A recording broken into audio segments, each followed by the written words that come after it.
हाय, मी Purva. Welcome to the my channel. सकाळी घराबाहेर आले तर प्राजक्ताच्या झाडाखाली खूप फुलं पडलेली होती. मग त्या फुलांचं काहीतरी करावं असं वाटलं. मग ती सगळी गोळा करून घेतली. एवढ्या फुलांचं काय करावं हे सुचत नव्हतं. तेवढ्यात आमचं पिल्लू पण भांडं घेऊन फुलं गोळा करण्यासाठी आलं. आमच्या पिल्लूला तर सगळेच काम करायचे असतात. मग पटपट सगळी फुलं गोळा करून घेतली. मी काही काम करत असले की आमच्या दोन्ही पिल्लांची मध्ये लोटबोट चालूच असते. खालची सगळी फुलं गोळा करून झाली. मग झाडाची फुलं खाली पाडून घेतली. ती पण सगळी गोळा करून घेतली.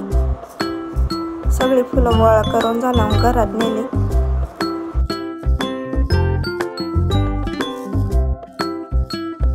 काही फुले देवाला वाहिली, बाकीची किचनमध्ये आणून ठेवली. पिल्लू बाहेरच राहिलेलं. मग त्याला आणायला बाहेर गेले तर त्याचे पप्पा त्याला गाडी राईडसाठी घेऊन गेले होते.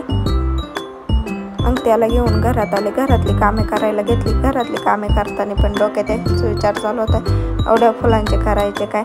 मग काही फुले मी देवाला वाहिली आणि बाकीच्या फुलांचे देठ काढायला घेतले. या देठांपासून मला रंग तयार करायचा होता. मला यापासून ऑर्गॅनिक कलर तयार करायचा होता. ह्या फुलांच्या देठाला जर आपण हात लावला तरी त्याचा कलर आपल्या हाताला लागतो. मग त्यापासून कलर नक्की बनेन हा माझा विश्वास होता. मग मी तो कलर बनवायला घेतला. एवढ्या फुलांचे देठ काढता माझा खूप वेळ गेला. थोड्या वेळाने देठ काढायचा लय कंटाळा पण आलता. पण आज मला बघायचे होते की त्यापासून कसा रंग तयार होतो ते. काही दिवसांआधी हे प्राजक्ताचे झाड वाऱ्याने तुटले होते, पण आम्ही त्याला तसेच बांधले. पण ह्या वेळेस त्याला खूपच छान फुलं यायला लागलेली. सगळ्या फुलांचे देठ आणि पाकळ्या आता वेगळ्या करून झाल्याच होत्या. सगळ्या फुलांचे देठ आणि पाकळ्या वेगळ्या करीस तर माझे हात पण पिवळे झालेले होते. तुम्ही बघूच शकता.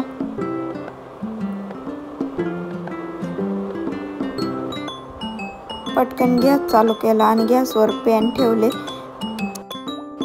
पॅन चांगला गरम होऊन दिला आणि मग गॅस बंद करून घेतला आणि त्यात प्राजक्ताच्या फुलांचे देठ टाकून घेतले. थोड्या वेळ गरम पॅनवर तसेच ठेवून घेतले, जेणेकरून ते कोरडे झाले की मिक्सरला बारीक करता येईल. हे देठ जेव्हा पॅनवर टाकले ना तेव्हा ह्या फुलांचा खूप वास सुटला होता.